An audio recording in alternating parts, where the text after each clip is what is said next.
जी, नमस्कार बच्चों। कैसे हो सारे लोग? आई होप सभी लोग आप अच्छे होंगे। मैं रवि कुमार गुप्ता आपका बहुत-बहुत स्वागत करता हूँ आपके अपने स्केलेटन नर्सिंग के इस ऑनलाइन प्लेटफ़ॉर्म के ऊपर। आप सभी को नमस्कार, आप सभी गुड मॉर्निंग। आज की इस क्लास के अंदर, आज का इस लेक्चर को लेने का मेरा एक पर्पस है, काफ़ी बच्चों के मेरे पास कॉल, मैसेज इतने सारे आ गए हैं कि पूछो मत। इसीलिए मैंने सबको बोला है कि एक वीडियो बना के मैं आपको समझा दूँगा कि कैसे-कैसे आपको सारी चीज़ें डील करनी है, अपने नॉट-सेट के लिए कैसे प्रिपरेशन करनी है, नॉट-सेट 7 के लिए कैसे करनी है, ईएसआईसी के लिए कैसे करनी है। कि सर हमारा रिज़ल्ट आया है, हमारा प्री में सिलेक्शन नहीं हुआ है, हम क्या करें? हमारा प्री में सिलेक्शन हो गया है, हम क्या करें? ठीक है? जिन भी बच्चों का प्री में सिलेक्शन हुआ है, उनको बहुत-बहुत बधाइयाँ और जिनका नहीं हुआ है, उनको डबल बधाइयाँ। आई बात समझ में? उनको डबल बधाइयाँ। तो टेंशन लेने की बिल्कुल भी ज़रूरत नहीं है, आखिरी एग्ज़ाम हमारा नहीं है, आखिरी एग्ज़ाम तो हमारा था नहीं है, ठीक है बच्चों? आखिरी एग्ज़ाम तो हमारा था नहीं, तो हमें क्या करना है, किस तरीके से पढ़ाई करनी है, उसके बारे में आज हम क्लास में हम डील करेंगे। तो गल बिल्कुल भी घबराने की ज़रूरत नहीं है, आपका ज़्यादा टाइम मैं नहीं लूँगा। ठीक है बच्चों? तो इस वीडियो के अंत तक बने रहिएगा ताकि आपको चीज़ें जो हैं वो ईज़िली समझ में आ जाए और ईज़िली आप क्रैक कर पाओ, ठीक है? सबसे पहली चीज़, देखो काफ़ी बच्चे मेरे पास बार-बार कॉल करके, मैसेज करके ये पूछ रहे हैं कि सर हमारा नॉट-सेट का जो रिज़ल्ट आया है, हमने जो नॉट-सेट का पेपर दिया था, उसका जो रिज़ल्ट आया है नॉट-सेट 6 का और प्री वाला, उसमें हम क्वालीफाई नहीं हुए हैं। Qualified, not qualified. अब क्वालीफाई नहीं होने का कारण क्या है? देखो क्वालीफाई नहीं होने का कारण क्या है? सिंपल सी बात क्या है? 2 तरीके होते हैं, या तो आपने जो चीज़ें पढ़ी हैं, आपने आपके पास जो भी कोचिंग के नोट्स हैं, आपने जिस भी कोचिंग से पढ़ा है, वो कोचिंग के जो नोट्स हैं, जो नोट्स आपने बनाए हैं, वो सफिशिएंट नहीं हैं। वो सफिशिएंट नहीं है नॉट-सेट के लिए। वो एक छोटे लेवल के नोट्स हैं, सीएचओ के लेवल के नोट्स हैं, ठीक है? वो नॉट-सेट के लेवल के नहीं हैं। दूसरी कंडीशन, या फिर वो नोट्स अच्छे हैं, लेकिन आपकी जो तैयारी है वो वीक है। आपकी जो तैयारी है वो कैसी है बच्चों? वो वीक है, वो कमज़ोर आपने करी है, आपने सही तरीके से सही मायने में उस चीज़ को नहीं पढ़ा, क्या चीज़ें इम्पोर्टेंट हैं, उन चीज़ों को आपने नहीं देखा। वही सारी चीज़ें जो हैं वो घूम-फिरा के वही चीज़ें आपको क्वालीफ़ाई नहीं होने देती हैं। आगे बात समझ में? देखो कोई भी चीज़ हो जितनी मेहनत माँगती है उतनी मेहनत आपको करनी पड़ेगी। अगर आप नहीं करते हो तो क्वालीफ़ाई नहीं हो पाओगे कभी भी। आगे बात समझ में? देखो गवर्नमेंट जॉब लेना नर्सिंग के अंदर इतना आसान हो गया है ना, अगर कोई बंदा दिमाग से और ठंडे दिमाग से सोच के देखे तो उसके लिए सिर्फ और सिर्फ 6 मंथ की मेहनत ही काफ़ी है। 6 मंथ की मेहनत के बाद उसके हर महीने 80,000 रुपए उसके अकाउंट में आने लग जाएँगे बच्चों। 80,000 रुपए उसके अकाउंट में आने लग जाएँगे हर मंथ। तो आपको क्या करना है, सिर्फ और सिर्फ क्या करना है, देखो जो भी बच्चे क्वालीफाई नहीं हुए हैं, उनको बिल्कुल भी हताश नहीं होना है। आखिरी एग्ज़ाम हमारा नहीं था। हमें क्या करना है, सिंपल सी बात है, नॉट-सेट 7 की तैयारी करनी है।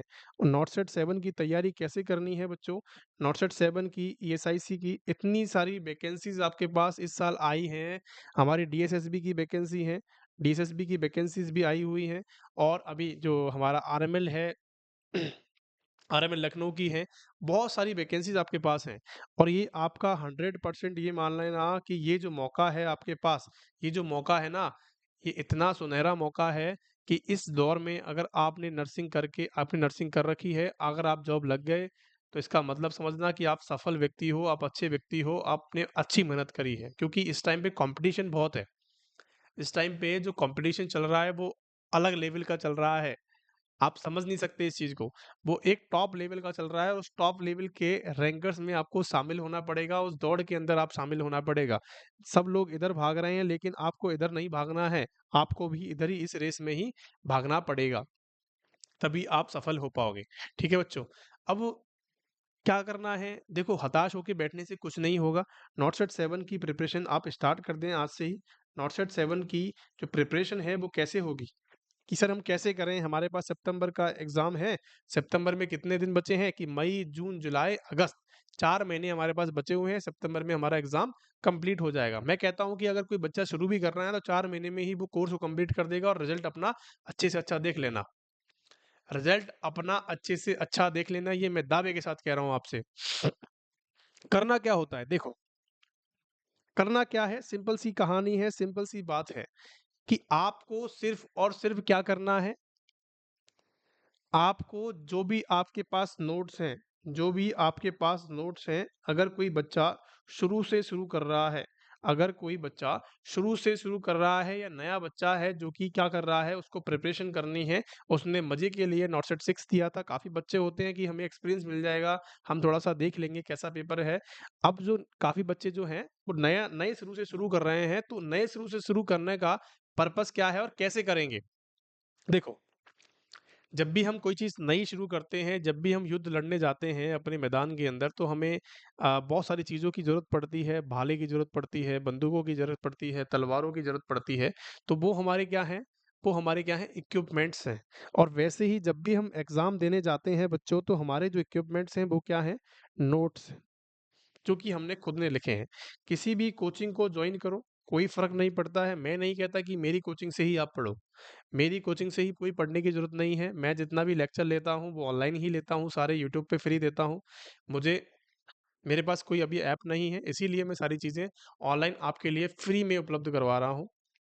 हमने वहाँ पे फंडामेंटल हमारी कंप्लीट कर ली है, हमने वहाँ पे ओबीजी कंप्लीट कर ली है, फार्मा के कुछ टॉपिक्स हो गए हैं, हाई हील टॉपिक्स के बारे में मैंने आपको बता दिया है, ऑन्कोलॉजी जो है हमारी स्टार्ट हो गई है, साइकियाट्रिक भी हमारी स्टार्ट है और जल्दी ही हम पीडिया भी स्टार्ट करेंगे, सीएचएन भी स्टार्ट करेंगे। तो आपको बिल्कुल भी घबराने की ज़रूरत नहीं है, अगर कोई बच्चा पढ़ना चाहता है, यहाँ से पढ़ना चाहता है, फ्री में पढ़ना चाहता है, तो बेझिझक पढ़ सकता है, किसी भी तरह की कोई रोक-टोक नहीं होगी। और यहीं से ही आप क्लियर करके निकल सकते हो। आज के ज़माने के अंदर यूट्यूब में इतना सारा मटेरियल पड़ा रखा है ना, यूट्यूब के ऊपर इतना सारा मटेरियल है कि आप फ्री पढ़ के भी अपनी क्या कर सकते हो, सिलेक्शन को सिक्योर कर सकते हो। आई बात समझ में? तो आपको किसी भी तरह के 25,000, 30,000, 20,000 रुपए खर्च करने की बिल्कुल ज़रूरत नहीं है। अगर कोई आपके पास सब्सक्रिप्शन ऑलरेडी है, तो आपको सिंपल सी बात क्या करनी है कि देखो, आजकल जो मार्केट में चल रहा है धंधा मैं आपको बताता हूँ कि जो ईएसआईसी है, ईएसआईसी का जो वैकेंसी आई है, डीएसएसबी की जो वैकेंसी आई है, ठीक है? और जो नॉटसेट 7 की जो वैकेंसीज़ आई हैं, नॉटसेट 7 की जो वैकेंसीज़ आएँगी, उनके लिए तीनों के लिए अलग-अलग कोर्सेज़ यहाँ पे रखे गए हैं कि एसआईसी के लिए कोर्स ये रहा, डीएसएसबी के लिए कोर्स ये रहा। डीएसएसबी के कोर्स जॉइन करने के लिए आप क्या करें, इस चैनल को सब्सक्राइब करें, इस कोर्स को खरीदें। नॉटसेट के लिए ये कोर्स खरीदें, लेकिन मैं आपसे कहता हूँ कि नर्सिंग तो तीनों में ही सेम है मेरे प्यारे बच्चों, तो आपको अलग-अलग कोर्स क्यों परचेज़ करने हैं, सिर्फ़ और सिर्फ़ एक ही परचेज़ करना है। अगर आप लेते हो तो एक ही कोर्स लेना है, नहीं लेते हो तो आपके पास बहुत सारी चीज़ें यूट्यूब के अंदर पड़ी हुई हैं, आप वहाँ से भी अपनी चीज़ें क्लियर कर सकते हो। आप वहीं से ही क्लियर चीज़ें कर सकते हो, पैसा वेस्ट करके ही पढ़ाई नहीं होती बच्चों, ध्यान रखना इस चीज़ का। अब आपको क्या करना है कि आपके पास कोई भी नोट्स हैं, नोटसेट 7 के लिए नॉटसेट 7 के लिए स्ट्रैटेजी बनाइए। स्ट्रैटेजी देखो, मैं आपको जो बताऊँगा वो आप अपने ऊपर फ़ॉलो करें। बहुत अच्छा बेनिफिट आपको देखने को मिलेगा, बहुत अच्छा तरीका आपको देखने को मिलेगा। 2 प्रकार के बंदे हमारे पास हैं यहाँ पे, ठीक है? एक के पास जो अभी शुरुआत कर रहा है, जिसके पास नोट्स नहीं है और जिसने शुरुआत कर चुका है, उसके पास नोट्स हैं। ठीक है। अब जिसके पास नोट्स नहीं है वो सबसे पहले 4 महीने में से अपने 2 महीने के अंदर 2 महीने के अंदर अपने नोट्स प्रिपेयर करे अच्छे से तरीके से, चाहे 8 घंटे पढ़ना पड़े, चाहे 10 पढ़ना पड़े, चाहे 12 घंटे पढ़ना पड़े। लेकिन आपके पास नोट्स कंप्लीट हो जाने चाहिए 2 महीने के अंदर। आपने 2 महीने के अंदर अपने नोट्स कंप्लीट कर लिए। क्या कर लिया बच्चों कि आपने अपने नोट्स जो हैं वो 2 महीने के अंदर कंप्लीट कर चुके हो। अब दूसरी बात आपको क्या करना है कि 1 मंथ में आपको उनका रिवीजन करना है बहुत ज़्यादा टाइम। एक-एक चीज़ का फंडामेंटल का, ओबीजी का, एक-एक सब्जेक्ट का कम से कम 5-5 बार रिवीजन हो जाना चाहिए 1 महीने के अंदर, इतनी पढ़ाई करना। और दूसरी बात, आपके पास जो 1 मंथ बचेगा किसी भी कोचिंग की टेस्ट सीरीज़ जॉइन कर लेना। मैं नहीं कहता कि मेरी ही करना, ठीक है?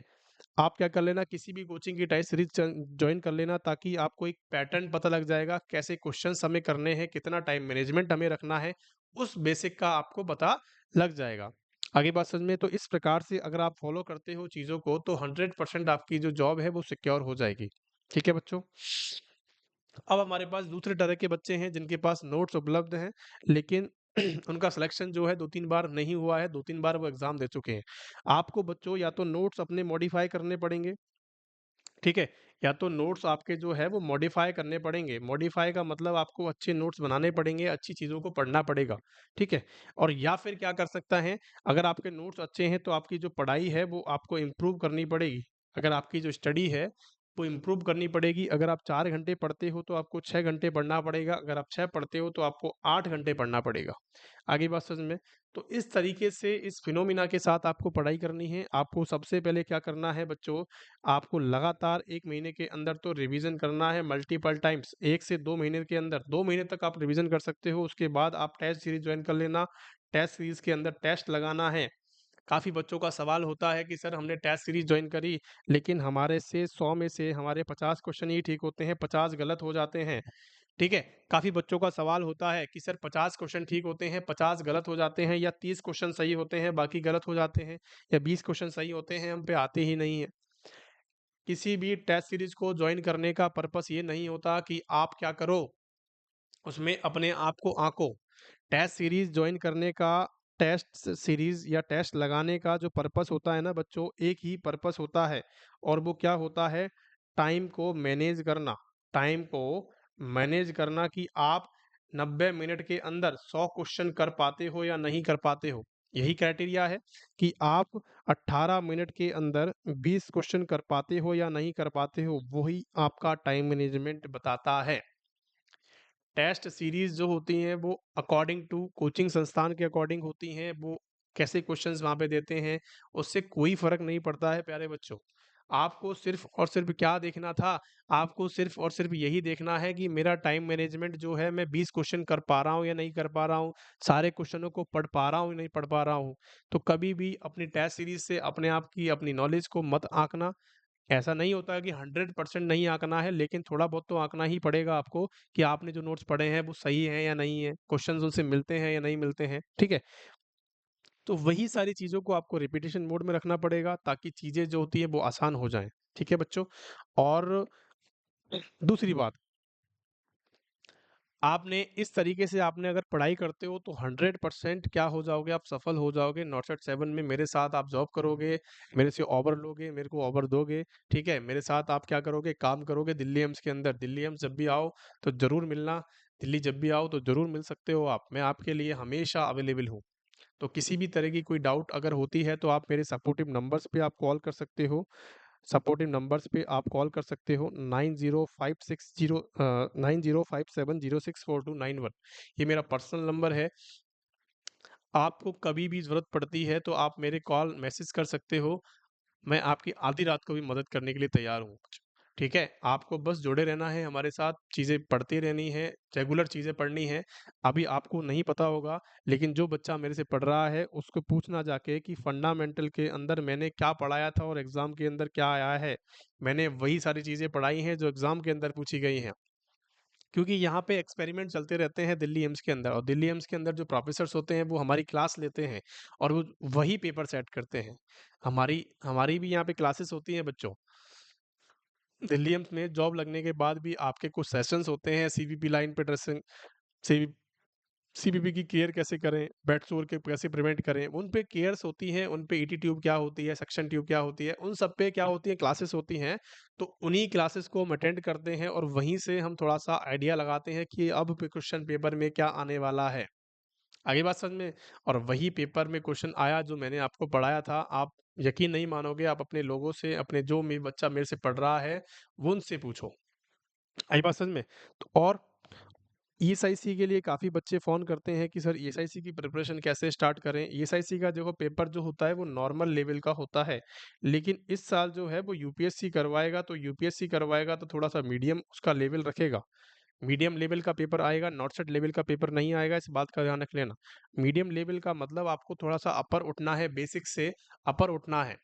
इतनी लेंथी चीज़ें नहीं होंगी, और आज इस क्राइटेरिया के अंदर 100 क्वेश्चंस का क्राइटेरिया रहेगा, और आपका जो नॉन नर्सिंग पार्ट है वो भी इसके अंदर शामिल नहीं होगा।